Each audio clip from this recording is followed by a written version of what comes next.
Muy buenas noches, mi nombre es Santiago Pozo, presentando desde el Templo Excalibur Barcelona nuestro programa La Noticia Eres Tú, dedicado a nuestra audiencia en la nube, donde analizamos semanalmente eventos globales y trascendentales que por estos días nos sacuden y lo hacemos desde perspectivas aparentemente opuestas. Hoy hablaremos de una realidad que nos duele mucho como sociedad y es la violencia de menores en entornos escolares y digitales. 3 menores han sido detenidos en Valencia por una violación grabada en un teléfono móvil. Los victimarios de 13, 14 y 15 años y la víctima una menor de 13 años, todos estudiantes de una misma institución. Entonces el país grita justicia, pero la justicia es un concepto que hoy está en cuidados intensivos. Hoy en La Noticia Eres Tú no vamos a analizar el Código Penal. Vamos a analizar el código moral de nuestra llamada civilización. Escuchemos entonces a nuestra psicóloga y profesional Laura Miranda. Muchísimas gracias, Santiago, y muy buenas noches a toda la familia que se reúne hoy en la nube. Estamos en medio de una situación la cual es necesario contextualizar. Por ello voy a insertar la teoría de un psicólogo llamado Albert Bandura, quien habló de la desvinculación o de la desconexión moral. En contexto, en la adolescencia, suceden muchos fenómenos como lo son el acoso, el ciberacoso, la delincuencia juvenil y también la presión del grupo. Bandura postula que, dado que el lóbulo frontal, que es el que regula la empatía y mide las consecuencias a largo plazo, aún está en construcción. Por eso los adolescentes usan unos mecanismos cognitivos para desactivar ese control moral. En muchas ocasiones saben lo que está bien y lo que está mal. Sin embargo, acceden a esos atajos psicológicos para autoengañarse y justificar sus malas acciones, diluyendo responsabilidades entre el colectivo, excusándose en que todos lo hicieron, yo no lo empecé, etc. A esto le sumamos que la tecnología les ha otorgado ese poder de arruinar una vida con un solo clic, pero su desarrollo cerebral aún no les proporciona ese freno ético para detener la tragedia por sí solos. Por eso, la respuesta no puede ser mirar a otro lado. Somos nosotros, los padres, las madres, los cuidadores, quienes debemos dar un paso al frente y actuar como ese lóbulo frontal externo e insustituible. Cuéntanos, Linda Sofía, ¿tú crees que el menor es una víctima del sistema y que no debe haber pena sino reeducación? Por ejemplo, ¿cuántas víctimas más consideras que se necesitan sacrificar en el altar de la llamada pedagogía antes de admitir que hay una maldad que la psicología no puede explicar? Muy buenas noches a toda la audiencia. Muchas gracias, Santiago, por tu pregunta. No creo que se necesiten más víctimas, creo que ya fueron suficientes, y cuando un menor comete un delito debe pagar una condena y debe ser una condena ejemplarizante, debe responsabilizarse por sus actos. Todas las leyes que favorecen a los menores se basan en que los niños y adolescentes aún no están completamente desarrollados. Esto muestra justamente que son altamente manipulables y muchas veces los adultos con malas intenciones los usan para cometer delitos. Pensemos por un momento en algo que pasó hace poco en Colombia. Una menor de edad asesinó a un congresista y precandidato presidencial. Su condena fueron 7 años en un centro juvenil con un enfoque pedagógico. En ese caso, la manipulación se hace evidente. Nos queda fácil ver que aunque no haya salido en medios oficiales, intuimos que algún adulto le ofreció dinero a esta joven, y cuando un joven se ve tentado a cometer un delito, sabiendo que no va a tener un castigo severo, pues se le facilita hacer parte de esos delitos. Visto así, aquí la ley, en vez de proteger al menor, le estaría facilitando el verse envuelto en situaciones peligrosas y dañarse a sí mismo. Entonces, traigo este ejemplo porque se puede ver fácilmente la manipulación del menor. Si volvemos al caso de España y analizamos cuáles son las causas de estos abusos sexuales cometidos por menores, los expertos siempre apuntan a lo mismo: la banalización de las relaciones sexuales. Hoy en día, el acceso libre e ilimitado a contenidos pornográficos normaliza conductas sexuales perversas, en donde se reproducen hechos que son verdaderas agresiones sexuales y que pueden verse como normales o usuales en un entorno que básicamente no está formado, como es el entorno de los niños y los jóvenes.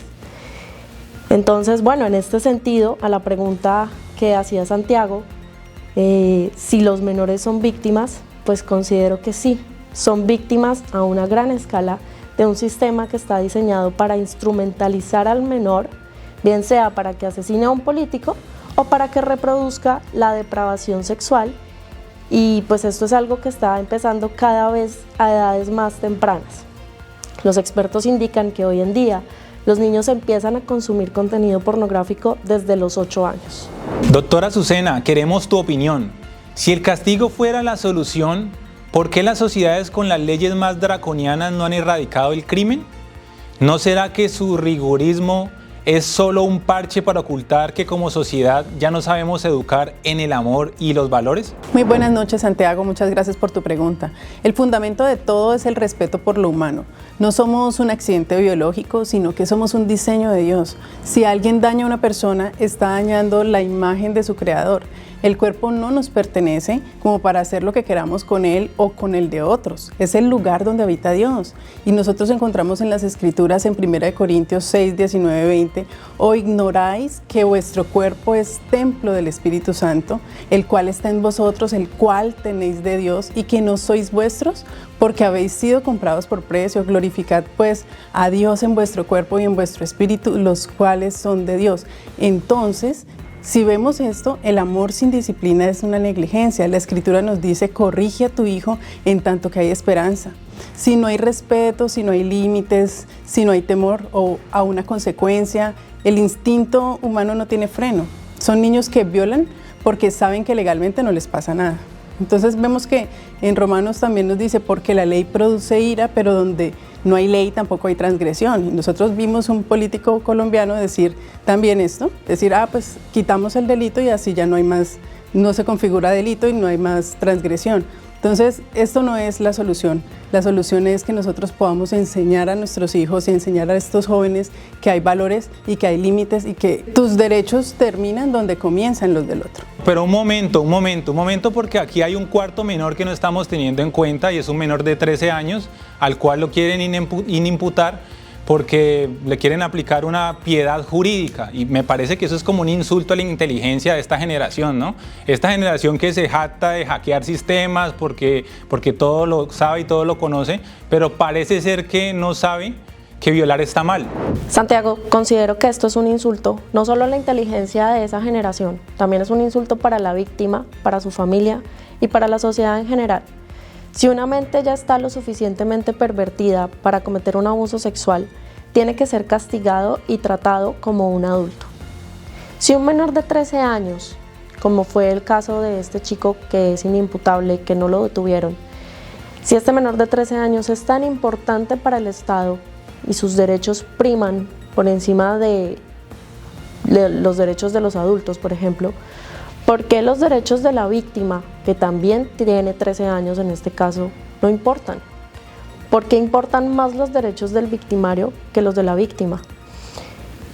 Por supuesto que el interés superior del niño es una premisa presente en la legislación prácticamente de todos los países alrededor del mundo, pero no se puede volver la excusa para beneficiar a los victimarios y desproteger a las víctimas. Aquí el mensaje que se está enviando es claro: la víctima está sola, la víctima no tiene quien la proteja ni quien la respalde, y de otra parte también hay un mensaje muy claro a todos los jovencitos que están viendo pornografía, que están haciendo una apología al sexo violento, que están deseando salir a replicar estas actuaciones, estas violaciones, y el mensaje es: pueden hacerlo porque no pasa nada. Mientras sean menores de edad, no pasa nada. Y entonces está bajando cada vez más la edad a la que se empiezan a cometer este tipo de delitos. Como ya lo dije antes, el consumo de pornografía empieza ahora a los 8 años. En España las cifras muestran que de la totalidad de los chicos de 11 años, ya el 50% ha consumido pornografía, y a los 13 años el consumo pues es generalizado. Estamos acudiendo a una sociedad cada vez más pervertida en los valores fundamentales como la familia, Sabemos que hace 20 o 30 años no teníamos acceso a material pornográfico, pero hoy en día los niños lo tienen al alcance de su mano, servido en bandeja de plata. Es gratis, es ilimitado y es muy fácil de acceder a esto. Ahora me gustaría que analicemos la otra cara de la moneda.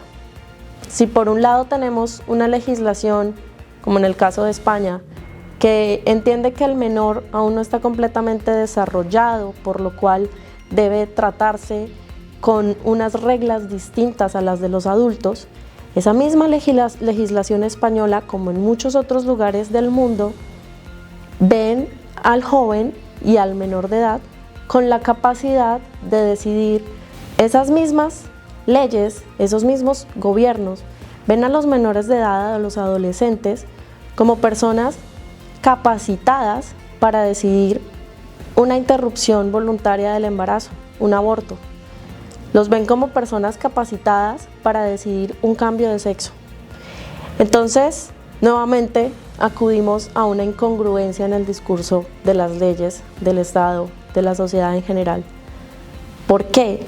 Si un menor puede decidir sobre cuestiones tan profundas relacionadas con su cuerpo, con su identidad, con la vida de otro ser, pero no puede enfrentar las consecuencias y las medidas equivalentes cuando causa un daño grave a otra persona.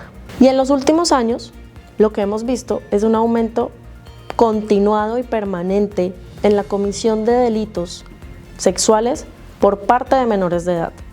Solo el año pasado, España tramitó más de 3.800 casos de abuso sexual cometido por menores.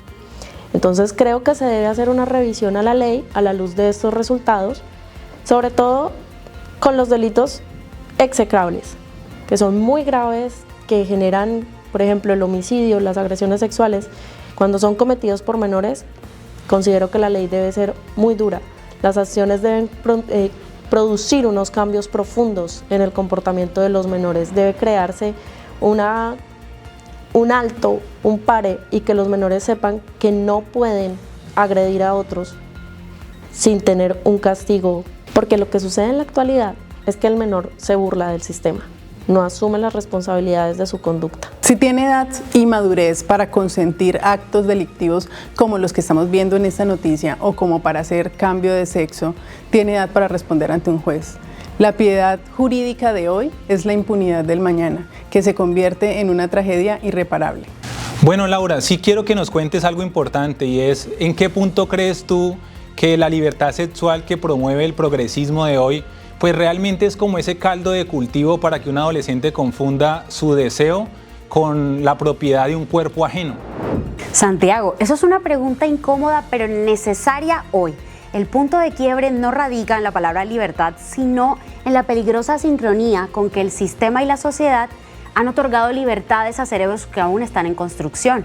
Estamos hablando de que los menores de edad en su pre y en su adolescencia se les están otorgando derechos identitarios de adulto, pero se les exige responsabilidades penales como niños. Cuando a un adolescente se le refuerza esa idea de que sus deseos son derechos absolutos, pero el sistema no les exige responder moral y legalmente por cómo esos deseos aplastan a los demás, se produce la desconexión moral que les mencionaba al principio. El adolescente deja de ver a su compañera, en este caso puntual de la noticia que nos trae, como un ser humano, y se desconecta de la culpa y la convierte en un objeto de consumo, en un trofeo para compartir en WhatsApp o un simple medio para validar el poder que tiene ante el grupo. La verdadera libertad sexual requiere una madurez cognitiva profunda para entender el consentimiento y el valor del otro. Y mientras el sistema legal siga sosteniendo esa disonancia donde a los 12 son maduros para elegir, pero a los 13 son inmaduros para ir a prisión, la única barrera que queda entre el deseo impulsivo de un menor y el cuerpo de una víctima somos nosotros. Si la ley no les pone el límite ético, ese lóbulo frontal tenemos que hacerlo los padres y los cuidadores. Bueno, doctora Azucena, yo tengo sí una pregunta un poco más álgida sobre este tema, porque yo quiero que me respondas si la solución es el temor a Dios o la autoridad. ¿Cómo explicamos que los abusos más atroces han ocurrido históricamente bajo los sistemas más rigurosos fundamentalistas? ¿No cree usted que eso es importante que reflexionemos? Pienso que nuestro actuar debe ir más allá de que algo sea considerado como legal o ilegal. permitido o no permitido, que sea normal o anormal. Porque, por ejemplo, si donde tú vives la droga es legal, ¿tú vas a consumir por ello? Si la pornografía que se nos presenta de forma natural o normal en la actualidad, tú la vas a consumir para dañar así tu mente, tu cuerpo, tu energía, tus fuerzas con ello. Por el contrario, todo me es lícito, pero no todo me conviene.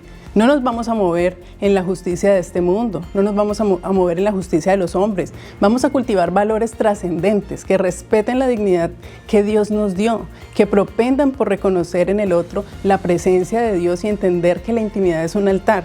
Por eso cualquier acto sin consentimiento o con violencia es una profanación de lo que Dios diseñó como santo. La justicia de los hombres es como trapo de inmundicia. ¿Cómo vamos a llamar a una violación grupal un error de desarrollo? No vamos a ser de los que le dicen a lo malo bueno. La impunidad que vamos a tener de eso hoy es la tragedia del mañana. Bueno, y como siempre, invitamos a toda nuestra audiencia a participar en los comentarios. Quiero dejar una pregunta formulada aquí para que todos participen con su opinión.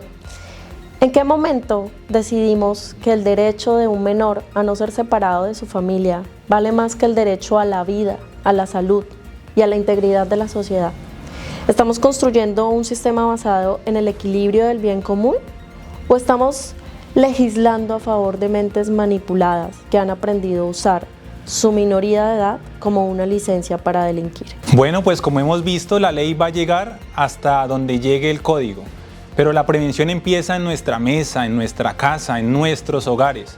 Si no educamos a nuestros hijos en la empatía hoy, pues el Estado los va a tener que reprocesar y procesar mañana.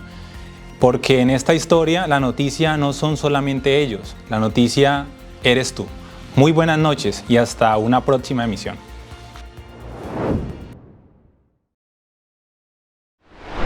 Donald Trump arremetió contra el show de Bad Bunny, llamándolo una bofetada y algo totalmente repugnante. Y para muchos no es política, es una cuestión de valor. Cuando el entretenimiento se vuelve puramente provocativo, pierde el pudor, surge una pregunta: ¿qué estamos celebrando realmente? La Biblia advierte un momento donde el pueblo olvida su propósito. Mientras Moisés buscaba la ley, el pueblo se desenfrenó en un baile ante un ídolo.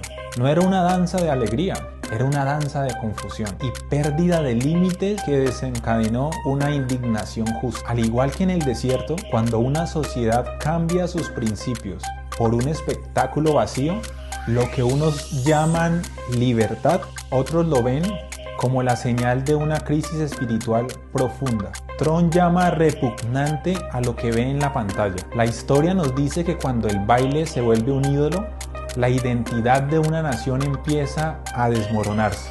¿Es hora de volver a los valores que nos construyeron? Te leo en los comentarios. Muy buenas noches, mis amados hermanos. Qué alegría volverlos a ver, volverlos a encontrar, volver a leerlos en los comentarios, volver a saber qué piensan, qué opinan, cómo van sus vidas, cómo ha pasado esta semana. Bendito el Señor porque nos ha reunido, porque crea estos espacios para que podamos vernos. Qué bonito poder leerlos a ustedes cada semana, escuchando, leyendo, entendiendo también, escuchando, porque los corazones también se pueden escuchar a la distancia, leyendo las cosas que opinan acerca de estos detalles de amor que el Señor nos da, como este espacio que se llama La Pausa.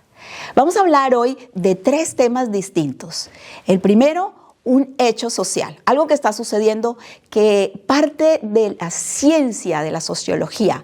Segundo, un libro maravilloso, un cuento maravilloso de un autor maravilloso. Y tercero, un pequeño deseo desde el corazón para todos ustedes. Comencemos entonces con lo primero.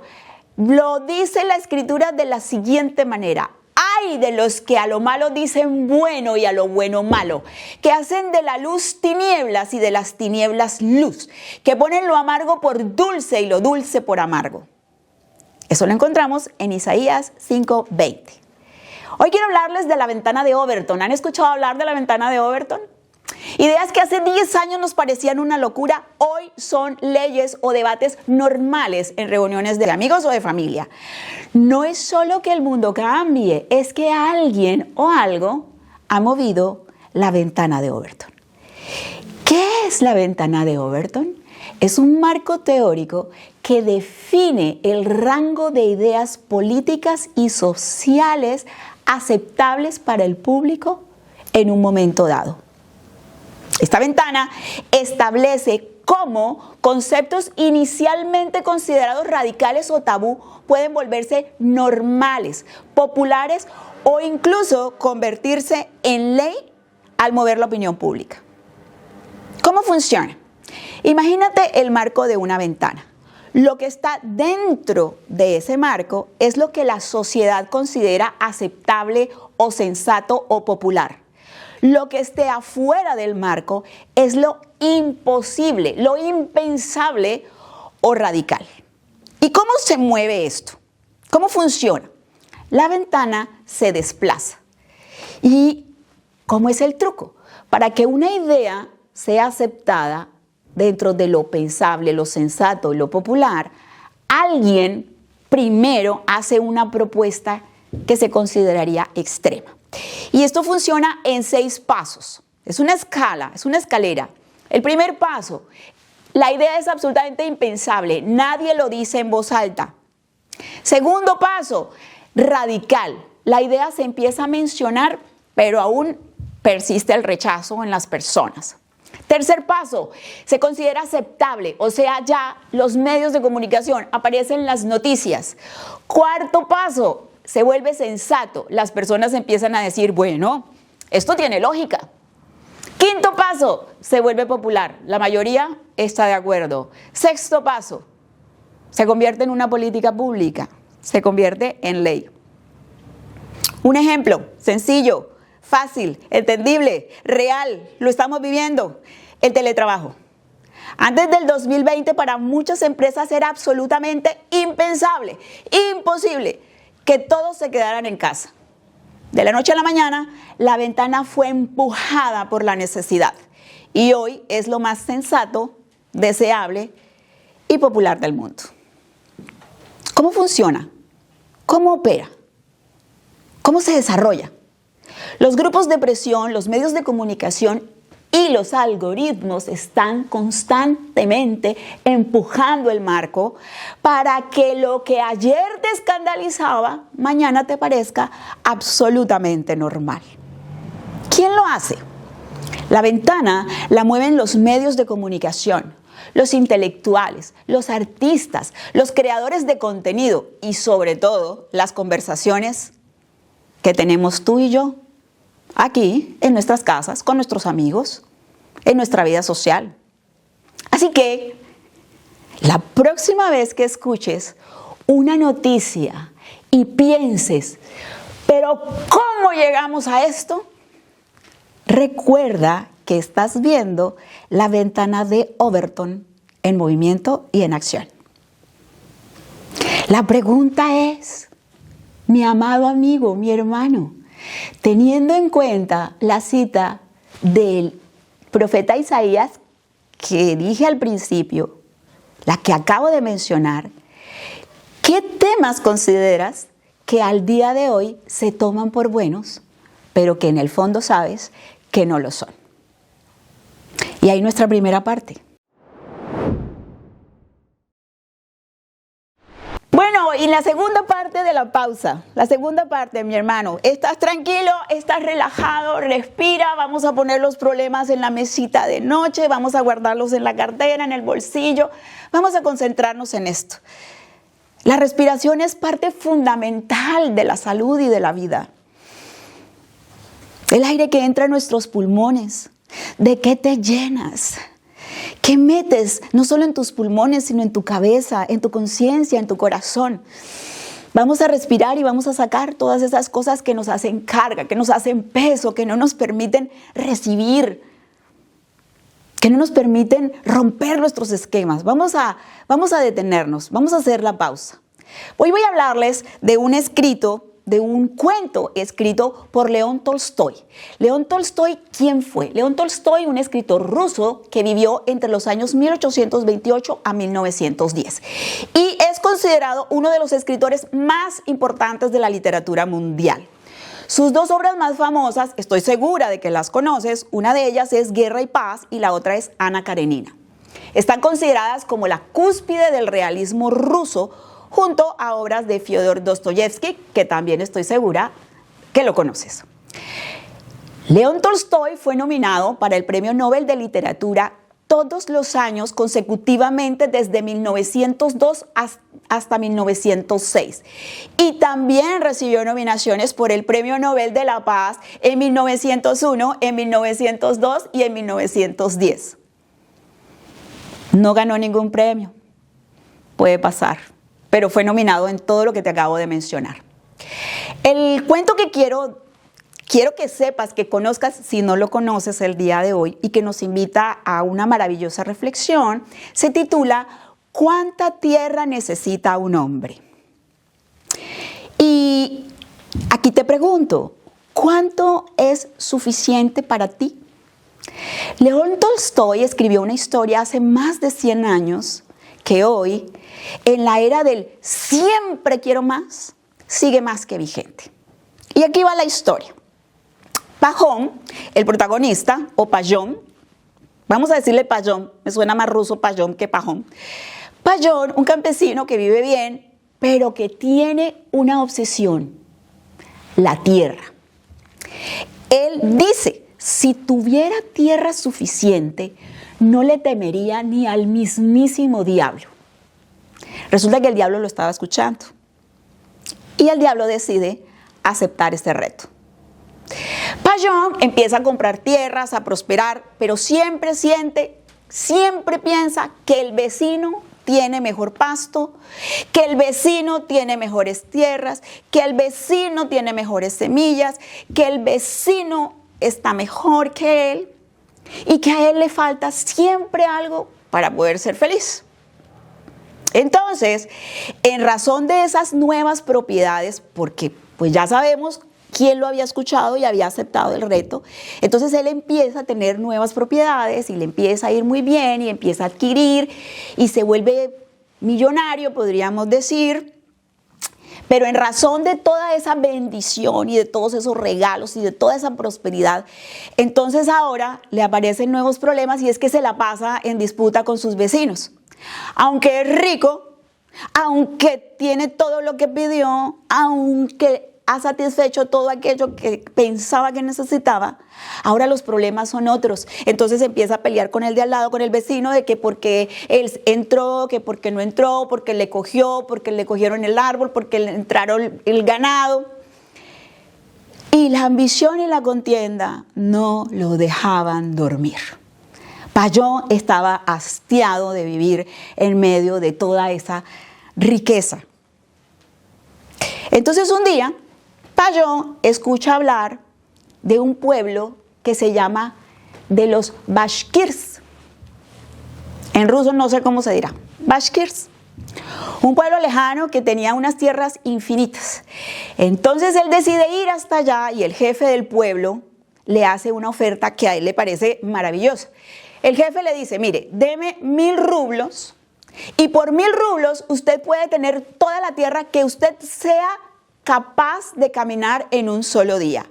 Solamente hay una regla, una sola.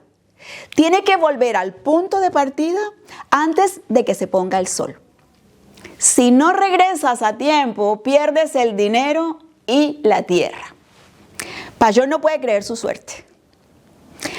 A la mañana siguiente empieza a caminar. Claro, se levanta muy temprano, antes del amanecer, pone el punto de partida, se ubica en el punto de partida y dice, bueno, desde aquí voy a arrancar. Y apenas despunta el amanecer, empieza a caminar. Ve una colina fértil, dice, voy a ir hasta allá porque esa debe ser mía. Y ve más, un poco más, dice, te mereces más. Entonces él ve un prado con aguas y dice, un poco más. Y entonces ve que la tierra es muy hermosa y dice, otro poquito más y otro poquito más. Porque Payón no quiere dejar nada por fuera de lo que podría tener él. A mediodía se da cuenta de que se ha alejado demasiado. El sol empieza a bajar y Payón, desesperado, empieza a correr. Ya los pies están sangrando, su corazón está a punto de explotar, le falta el aire y él sigue corriendo y mira el horizonte y el sol cada vez está más cerca de la tierra. Empieza a correr desesperado, enloquecido, a punto de un infarto. Y al final, cuando ya el sol está tocando la tierra, con el último aliento que tiene Payot, se lanza de cabeza y toca el lugar donde había determinado él que era el punto de partida. Justo, cuando el último rayo de sol desaparece. Payot ha ganado. En esa época se utilizaba que las personas andaban con sus siervos. Él había ido con su siervo. Entonces, pues claro, su siervo estaba feliz. Y se acerca a ayudarlo a levantar. Pero Payot no se movió. Porque Payot había muerto de agotamiento. El sirviente entonces, este sirviente toma una pala, cava una fosa y entierra a Payot ahí mismo. Y nuestro admirado Tolstói cierra este cuento con la siguiente frase.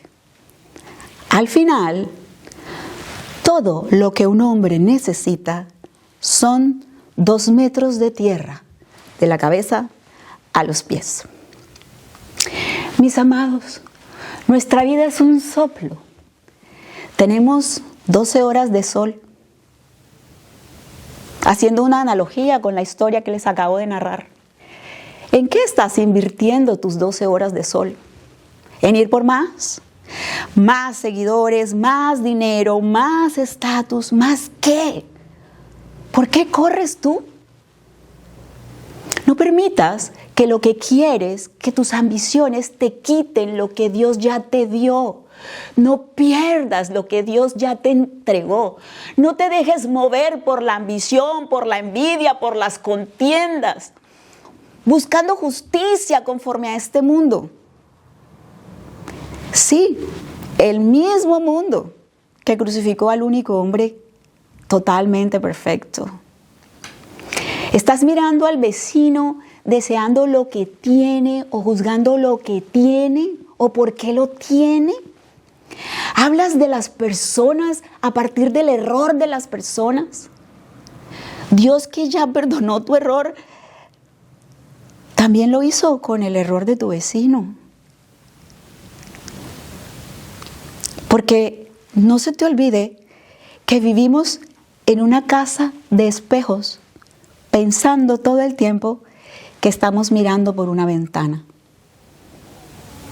¿Qué tal si, a diferencia de Payot, cambiamos el foco, miramos desde la aceptación y del agradecimiento, desde el amor de Dios?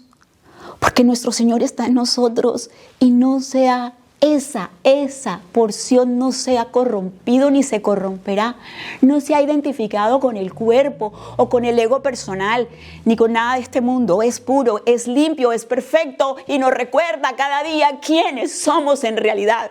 Somos hijos de Dios. ¿Eres hijo de Dios? Claro que sí, pues entonces comportémonos como hijos de Dios. Que sean evidentes en nosotros las virtudes de nuestro Padre. Ay, ¿cuáles son las virtudes del Padre? Bueno, pues busquemos en las Escrituras y no sabemos. Dios nos dio un manual, el Señor nos dio un manual para que ninguno, por torpe que sea, se pierda. ¿Cuáles son esas virtudes? El amor. Ah, bueno, yo amo a mis hijos, pues sí, pero es que es un poquito más. Es que es un poquito más. Porque el Señor dijo que tendríamos que amar a nuestros enemigos. ¿Amas a tus enemigos? ¿Procuras a tus enemigos? Porque el amor perfecto se extiende hasta allá. Qué fácil amar a nuestros papás, qué fácil amar a nuestro esposo, qué fácil amar a nuestros hijos, qué fácil amar lo que sale de nosotros. Pero ¿y lo que se nos opone? Y en ese orden de ideas, gozo, paz, paciencia, benignidad, bondad, la fe, que es fidelidad. ¿Eres fiel? ¿Eres fiel a quien te ha amado? ¿Eres fiel a quien te ha dado la mano? ¿Eres fiel a quienes te han servido? ¿Eres fiel a nuestro Dios, al que te llamó, al que te resucitó, al que te levantó de los muertos? Y por supuesto, mansedumbre y templanza. Acabo de enumerar virtudes de nuestro Padre. Bien, y llegamos al final. Les prometí 3 puntos. Terminamos ya el segundo punto. Vamos para el tercer punto. Esto es una frase que encontré en internet. Y me gusta porque a veces pensamos que solamente podemos obtener sabiduría de cosas antiguas o de cosas de una gran reputación. Claro, en la Biblia, en las Escrituras, siempre vamos a encontrar sabiduría, pero también existen almas que están por allí en el mundo, un poco encontrando su lugar en este planeta, que también escriben cosas muy lindas y que pueden ser oportunas y valiosas para momentos como este, que se llama la pausa.